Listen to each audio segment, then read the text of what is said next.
What's going on, guys? Welcome back to the channel. My name is Steve. I'm Lindsay. Today we're going to be checking out a video by the Map Men, Why British Cities Make No Sense. This was a very highly requested video, and recently we were talking about what makes a city in Britain. Right. How would you define a city? It's what you do on a cherry. How would you define a city? An inhabited place of greater size, population, or importance than a town or village. That's better, but wrong. Welcome to Map... Ow! Welcome to Map Men. We're the men. And here's the map. Oh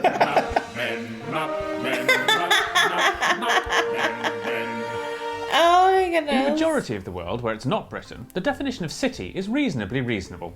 In Japan, a city is any settlement with more than 50,000 people. In the USA, a city is anywhere with its own incorporated government. Oh. I didn't even know I that. thought it was based on population. I thought it was based on population. I always assumed that, I don't know, 50,000 people would definitely be a city, 5,000 would definitely be a town, but it's an incorporated government. That's what interesting. What would that entail? Because I'm from a town and I feel like we have an incorporated government.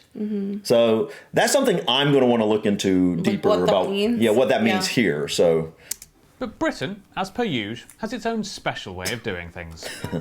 Here is a map of all 76 places in the UK that are officially classed as cities. 76. You've heard of are there: Liverpool, Manchester, Bradford, Leeds, and so on. But among them are some surprising and seemingly unworthy cities. Ely with just 20,000 people, Ripon with just 16,000 people, and St David's with less than 1,500 people. Barely enough for a flash mob. And oppositely, there are some very notable places that are mysteriously not on this map. Where's Reading? Or Northampton? Or Bournemouth? The most surprising omission from this list is none other than London.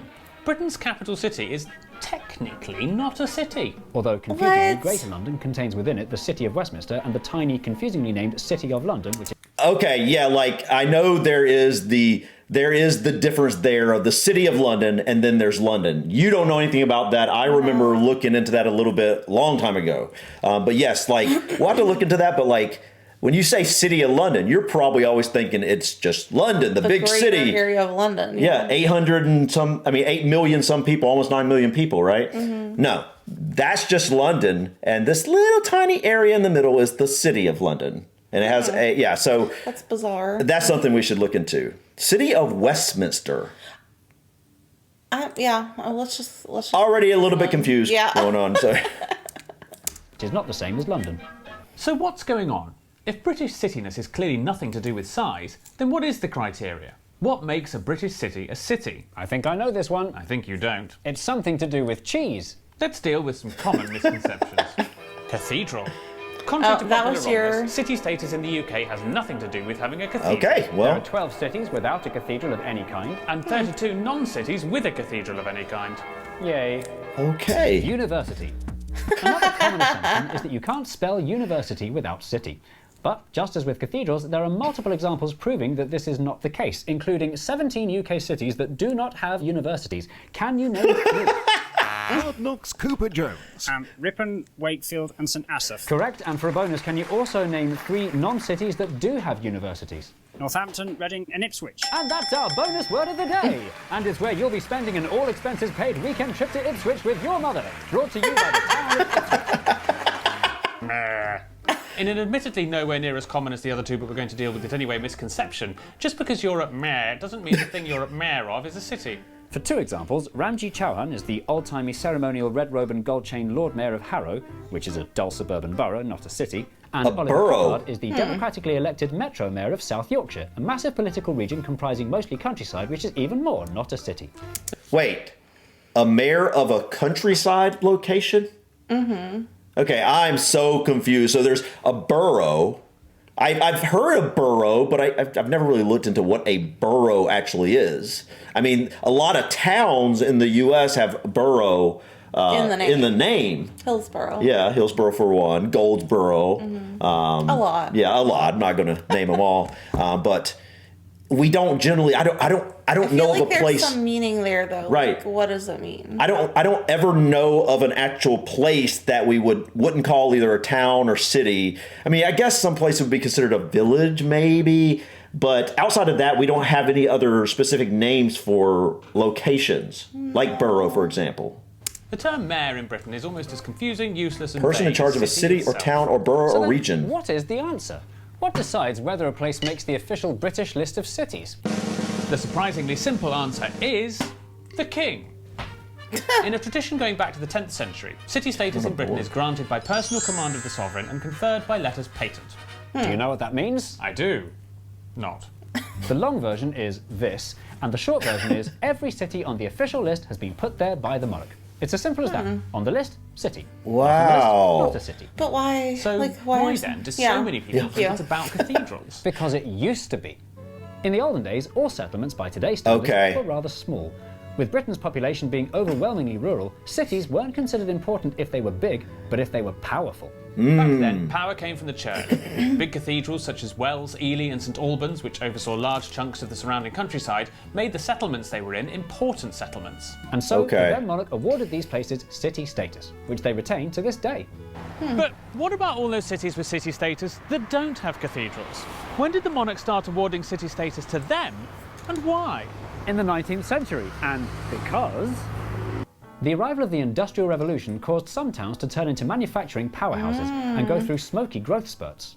By the 1850s, the little town of Birmingham was now bursting with factory workers and had outgrown the nearby cities of Lichfield and Leicester. The citizens insisted that the synod-slanted system that saw sensible cities for several consecutive centuries suddenly seemed silly, Well done. and Oh demanded my that it goodness. be given the city status it deserved. So the Prime Minister, Lord Salisbury, decided the time had come to change Salisbury the State. rules Oh, Yeah. excellent. That's really good. No, Thank you, Top, thank you. top, one of your Thank you. five. And reinvented the meaning of city.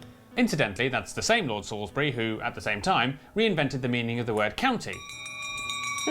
What? In 1889, Birmingham's size and industrial importance was officially acknowledged when it became the first place without an Anglican cathedral to gain city status. Confusingly, Interesting. Birmingham's church turned into a cathedral later in 1905, but for an explanation of how that works, ask a priest. Father, what's the difference between a church and a cathedral? Something to do with bishops? Birmingham was quickly followed by cathedral-free Sheffield, Bradford, Hull, Nottingham, and a slow trickle of Leeds, other godless Cardiff, heathen towns that had Leicester. recently become large, joining Wow. throughout the 20th century. The list was gradually starting to make more and more sense. Look at the years here. Yeah. This is fairly recent. Wow. Until 1994, when a completely good run of sensible cityings was ruined by the tiny Welsh village of St David's for no This good is reason. basically it. Apparently the Queen just liked it. The thing that makes this otherwise logical list illogical is these pesky small cities that ruin it for the proper big ones. So can a place lose its city status if it doesn't deserve it anymore? In 1998, Little Rochester in Kent, which had been a city since 1211, merged its local council with its neighbours to form the modern Unitary Authority of Medway. Unitary What they Authority. didn't realise was doing this effectively removed Rochester from the official list of British cities. The new Wow. Council of Medway could have retained city status simply by filling in a bit of paperwork, but they forgot, making poor Rochester the only place in the UK ever to lose its city status. Oh my goodness. Wow. The Rochesterians didn't have to wait very long for a chance to put things right. The year 2000 was the roundest date in the calendar in living memory, even for trees. The government celebrated this milestone with a big blancmange, a bicycle wheel, and the announcement of a bidding round for city status. 3 new cities were to join the list, and for the first time ever, any town with ambitions to become a city could apply to be one, and size did not matter. The Wow. criteria they were looking for were notable features, historic features, royal features, and a forward-looking attitude. And so, lots of towns submitted bids, each having to provide a 25-page pamphlet Is Blackpool with lots a of city? photos explaining I don't know. why they were worth it. Brighton. The I hot recognize favourite quite a to win was few. Reading, Yeah. the largest town in England with a fast-growing tech sector. It boldly ticked all these boxes. And the winners of Millennium City Status 2000 are Inverness, Brighton and Hove, and Wolverhampton. The national bidding for city status frenzy was so much fun, the government decided to make it a semi-regular thing every time the Queen had a party. Newport, Newry, Preston, Stirling, and Lisbon. Lisbon. Lisburn. Oh, Lisburn. Chelmsford, Perth, and St Asaph. St Asaph? Wales ran out of big towns. Bangor, Colchester, Doncaster, Dunfermline, Milton Keynes, Wrexham, and Southend. And that brings us to today's grand total of 76 cities. 8 in Scotland, 7 in Wales, 6 in Northern Ireland, and 55 in England.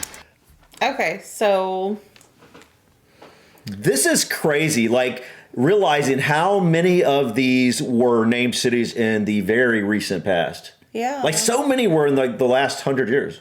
And still only 76 total, right? What is the benefit of being a city? Just the fact you get to call yourself a city, or is there some sort of monetary benefit, or Other benefits? Maybe Is it status? for tourism? Like maybe, Maybe. there's brochures of different cities that you Maybe. get to advertise yourself, you know? Yeah, let us know in the comments, guys, if there's any benefits to actually being a city. There probably is. The question we need to ask, Other than why did the Queen hate Reading so much? is why bother bidding? Submitting a bid is an expensive business, with that's tens what of it thousands of does. pounds being spent on printer ink alone. So what are the advantages of being a city instead of a town? Extra government funding? Nope, Extra local powers? nope. Extra promotion for tourism? Sorry, typo. There goes that The theory. clue is in the name, city status. That's a very good word for it because that's literally all it is. Status. And that's why every town that bids has a different justification for why their bid was bother-worthy. Preston said gaining city status in 2002 put them on the map, even though our research has shown that Preston was already on most maps. Perth claimed that in the decade since becoming a city in 2012, its economy grew 12%, which would be impressive if it weren't for nearby Dundee also growing by about 12%.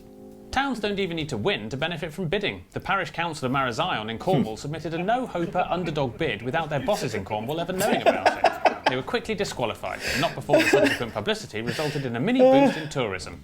The people who seem to get the most tangible benefit from the bidding process are the government themselves. Awarding city status to an unsung town is a way to appear to show support for it and get some positive PR. Oh, I can see that. Money. But is this okay? Is it right that the government of the day gets to mess with the dictionary definition of a geographical word? Is it perhaps time we dropped this nonsense of a system and replaced it with something more meaningful? Nah. The government has 8,007 more important things to worry about than what the meaning Oh of my city is. goodness. Once those have been sorted, yes, we might look at redefining the definition, and even then, we probably shouldn't. After all, a vague, archaic, mostly harmless tradition fraught with pomp and ceremony and mawkish self-aggrandising with a bit of royalty thrown in is about the most British thing imaginable and would never happen in a boring, Yeah. sensible Yeah, that's country very like true. Germany. Regular rounds of royal city statusing look set to be with us for many jubilees to come. So, if you want your town to become a city, just sit tight and wait, and rest assured that at this rate, every corner of the country will become a city by the year 3000. And the winner is Newport Franklin Services on the M1. Except Reading. That was funny. Yeah, I like I them, love guys. the way they present. It's really Yes, clever. it's so hilarious. It's a great way to kind of register what's being said. Yeah. So if I interpreted all of this correctly, literally the only thing that makes a city is the monarch saying it's a city. Yes, sounds like it. City status comes from simply being Deemed worthy of it by Fair point. wanting it, and then someone saying you can have it. But also, what I picked up is there's no real benefit It doesn't seem like beyond the fact of just status. maybe more word of mouth. Like, Maybe. Yeah. I also find it really interesting how you can have places like with 300,000 people. Yeah, and it's not a city. And it's not a city. So I'm guessing, is that considered a town or a village or a borough? Ooh, I thought they Or a would cover region. that in this video. They didn't. Because, like, supposedly the different endings of towns and cities in the UK mean certain things, like Shire. Yes.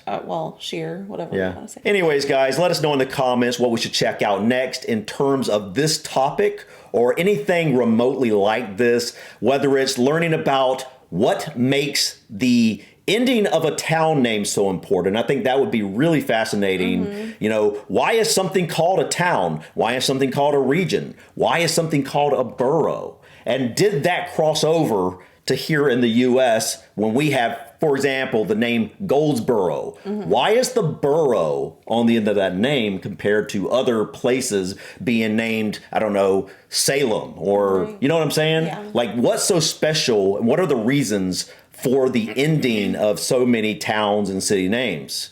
And also, guys, let us know if you have any ideas for things we should check out in terms of just geographic stuff in general. You know, I really like this topic, but it's a topic that I really haven't explored that much in quite a while. And I think Lindsay would enjoy exploring things like this as well. For example, something I think we need to check out together is learning about the difference between London and the City of London. That is just one example, and I'd love to know more unique things about the UK and Ireland in terms of things like that, if you understand what I'm saying. But guys, I think that's it for us today. Thank you so much for stopping by. Please click that like button. Feel free to drop your comments or suggestions about this video or others. And don't forget to subscribe to continue to follow us on our journey to discover anything and everything about the UK and Ireland. Until next time, guys. Peace.